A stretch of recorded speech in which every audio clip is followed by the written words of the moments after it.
Hello నమస్తే అండి. Welcome back to our channel.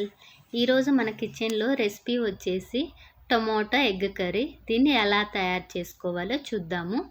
దీనికి కావాల్సిన ఇంగ్రీడియంట్స్ కట్ చేసి పెట్టుకున్న 1 కప్పు ఆనియన్స్, 1 కప్పు టమాటా ముక్కలు, 3 పచ్చిమిర్చి, కొద్దిగా కొత్తిమీర, అల్లం వెల్లుల్లి పేస్ట్, కరివేపాకు.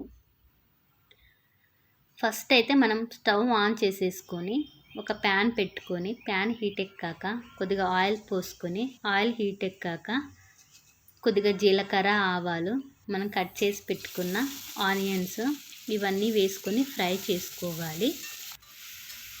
అదేవిధంగా కట్ చేసి పెట్టుకున్న పచ్చిమిర్చి ముక్కలను కూడా వేసుకొని ఫ్రై చేసుకోవాలి. తర్వాత అల్లం వెల్లుల్లి పేస్ట్ని కూడా వేసుకొని పచ్చివాసన పోయేలాగా ఫ్రై చేసుకోవాలి. అదేవిధంగా కొద్దిగా కరివేపాకు, కొద్దిగా పసుపు కూడా వేసుకొని కలుపుకోవాలి. తర్వాత కట్ చేసి పెట్టుకున్న టమాటా ముక్కలను కూడా ఇందులోకి వేసుకొని బాగా కలుపుకోవాలి.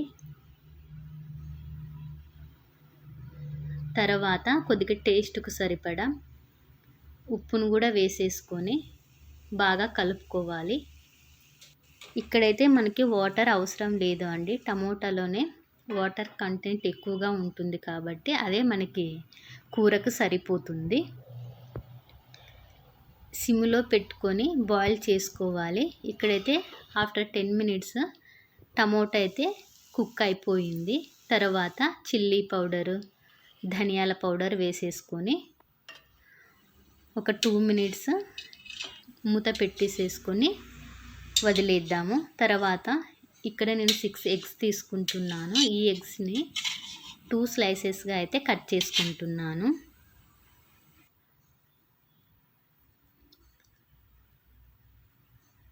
ఇలా కట్ చేసుకున్న ఎగ్స్ని ఈ టమోటా కర్రీలోకి యాడ్ చేసేసుకుంటున్నాను.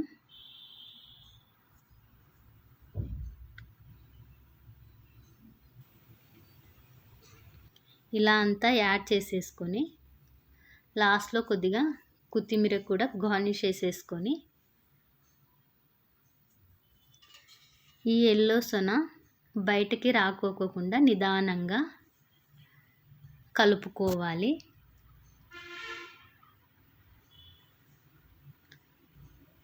ఇక్కడైతే మనకి టమోటా ఎగ్ కర్రీ రెడీ అయిపోయిందండి. ఇది వేడి వేడి అన్నంలోకి చాలా బాగుంటుంది. అదేవిధంగా చపాతీలోకి కూడా చాలా బాగుంటుంది. తప్పకుండా ట్రై చేయండి. అదేవిధంగా ఎలా వచ్చిందో మీకు కమెంట్ కూడా చేయండి.